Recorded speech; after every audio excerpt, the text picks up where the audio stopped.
Every successful luxury brand understands how to manipulate human psychology. Today, we're going to break down 5 of the biggest luxury brands in the world. We're going to map out what has made each brand work and what you can learn from their successful brand strategies. Let's start with Hermès. What's really interesting about Hermès is that the brand requires its customers to create a long purchase history because they need to make sure that they can trust that customer. They're building that relationship.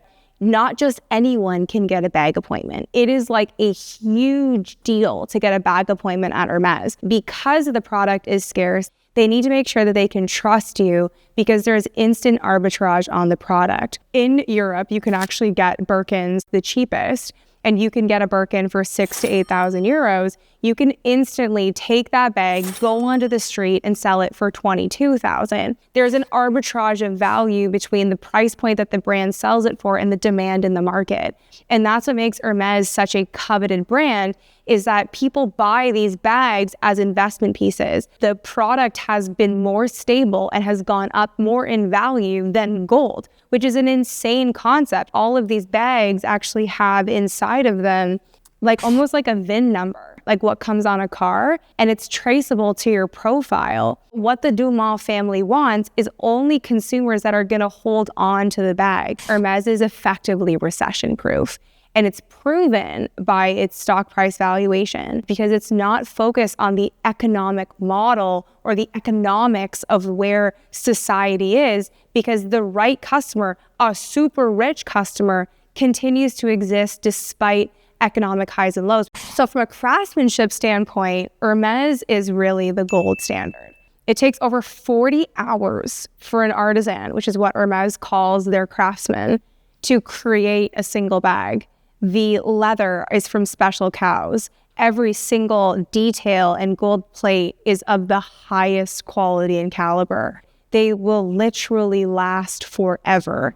And the deep respect that people have for this brand is in part that they haven't changed their ways. Since 1837, when the brand was created, they're still hand stitching. It's really that old school approach to craftsmanship. It's also really kind of that ultimate symbol of like quiet luxury. All they care about is maintaining value, and it works for them. It's actually a fascinating stat. For every dollar that Hermès makes, they keep 70 cents. So Hermès is one of the most successful luxury houses there is. The real reason why I love Hermès is that they don't have to market. They don't tap into celebrities. They don't leverage influencers. They're not focused on pleasing anyone. So they still get endorsed by the right people, but instead it's more of an organic relationship. You know, like the iconic Kelly bag was named after Grace Kelly. When she was pregnant, she used the Kelly bag to hide her belly because she hadn't announced yet that she was pregnant to the world.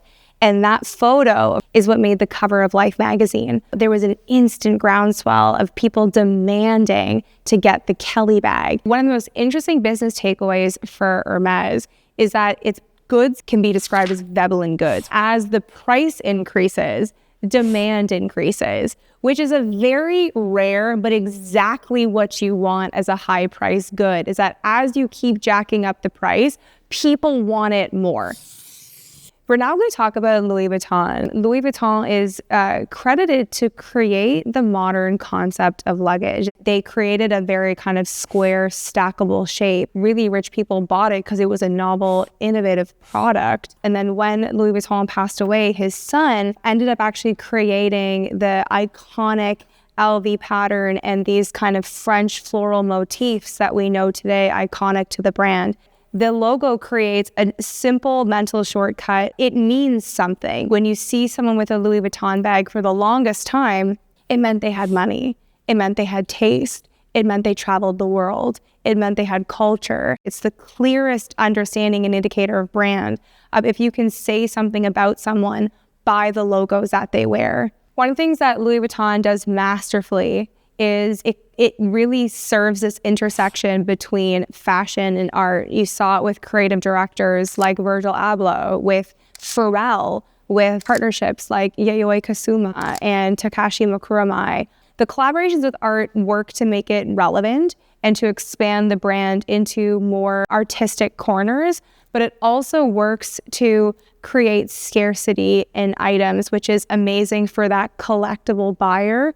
The idea is that for the living artist, that item can become more valuable over time. It's a really smart idea for maintaining that store of value in luxury products.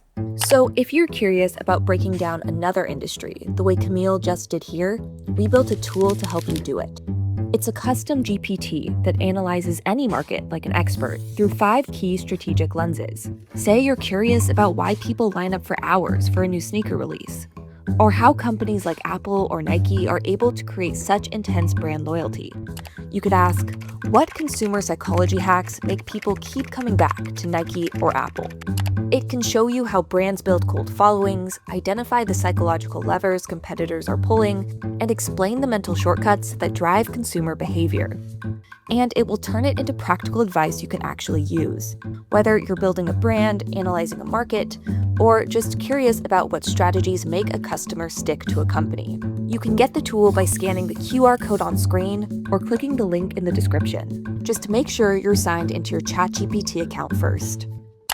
Another big thing about Louis Vuitton is that they pay a lot of money for celebrity endorsement. It's been a huge driver of maintaining status. Louis Vuitton spends a lot of money for that anchoring strategy, which is the idea of tying a desirable celebrity face, understanding, personal brand to the Louis Vuitton brand universe. So what makes Louis Vuitton really fascinating is they've got a very broad audience and broad customer, and they've done that intentionally.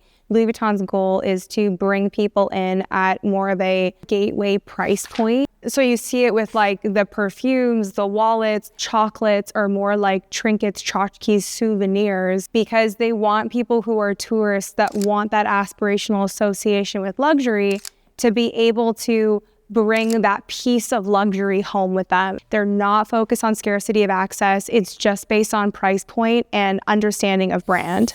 Next, we're going to talk about Prada. So Miuccia Prada is who made the brand famous, yet it started in 1913 by 2 brothers, Mario and Martino Prada. Miuccia Prada was the granddaughter of the 2 brothers, and she was a devout feminist. And because of her focus on propelling the feminist narrative, she hated the idea of fashion. In fact, she never wanted to get into the family business, but when she decided to, she really brought her point of view in perspective. She took very conservative feminine looks and she made them avant-garde. She brought a contemporary flair. She made them more boxy, a bit more masculine. The brand was seen as very contrarian. It was very avant-garde for the time, and it's what kind of defined this idea of ugly chic. Miuccia Prada even leaning into it, like ugly being something that's cool, something that's desirable, leaning into colors that hadn't been seen on the runway before, like the bile green, like the mustards. It was fashion that hadn't been seen before for a new customer that was not a part of that old guard. It was really the first brand during those 90s when you had that huge groundswell of women coming into the workplace and wanting to have a discerning dress. She really spoke to that woman that had never bought luxury before. It was a brand that did very well in North America very quickly because it spoke to that working woman. What made Prada really take Prada further was in the 80s when they introduced nylon. So this iconic backpack and the nylon fabric that ended up defining Prada, and then later Prada Sport in the 90s, which was really the first time a luxury brand house got into kind of sport diffusion. And it really focuses on extremely high quality sports gear. And it really drives the brand forward to be more relevant in a space where it doesn't have much competition.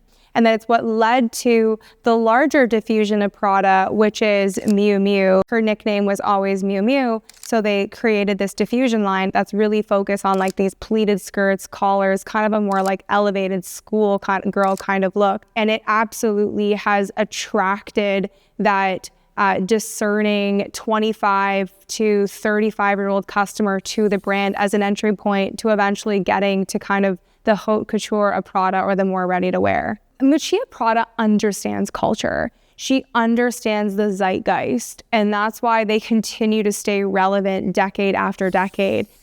Now we're going to talk about Chanel.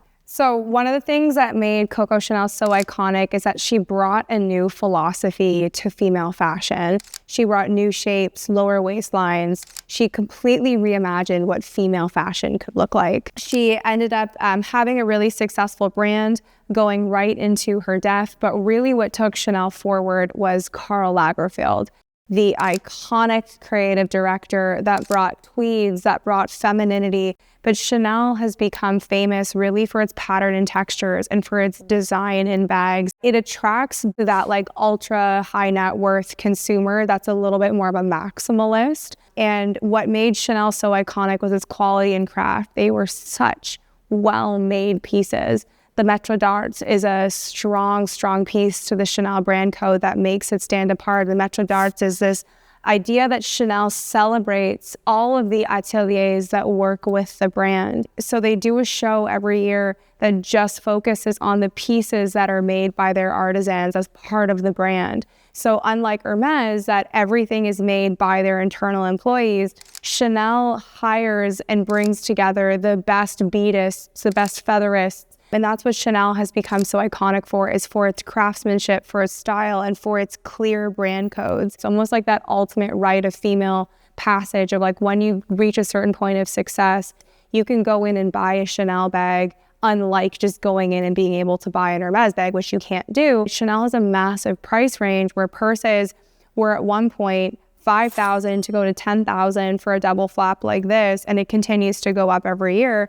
Versus to a $26,000 coat. You really get that range of customer type in Chanel, where it's not quite the entry point strategy like we've seen with Louis Vuitton, but it does have a range of where customers can come in and can engage with the brand in different ways. So one thing that Chanel does that's similar to the Hermès scarcity strategy is that you can't buy all products at all stores. So they really make distribution a discovery factor. So what stores you go into holds different inventory. Chanel needs to maintain the entry point of like, you can go in and you can buy a bag without an appointment, but you might not be able to get this one. You cannot talk about Chanel without talking about fragrance. When Chanel went to go and make a perfume, she created a bunch of different versions. She put the most active ingredients in it, and then she selected number 5. And she created the most expensive commercial perfume that existed on the market. That up until recently was still the top perfume in the world to date.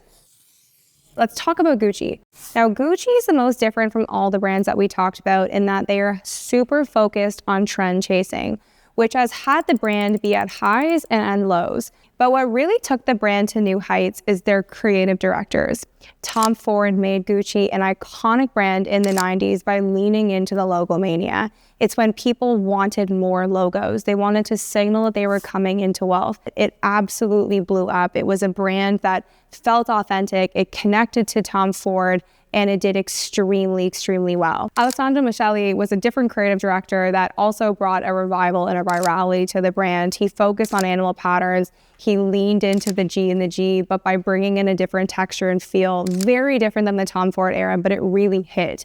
It was focused on trending, it leaned into maximalism, and the stars ate it up. Everyone was wearing those Princeton slippers, and it really gave Gucci a revival. Now, what made that iconic is that Alessandro Michele took a very different approach, but maintained those brand standards. He leaned into kind of that maximalism chic, and it really worked until the brand had creative differences and had to leave the brand.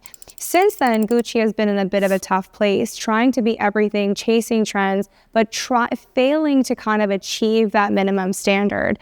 Gucci is trying to get back to its roots, which is interesting with Demna being the new creative director coming in this past season, but completely reusing the Tom Ford era of what made Gucci iconic. Gucci is most famous for leveraging this iconic motif and similar to Louis Vuitton, in that the moment you see Gucci, it means something. It has a feeling. It brings you back to heritage.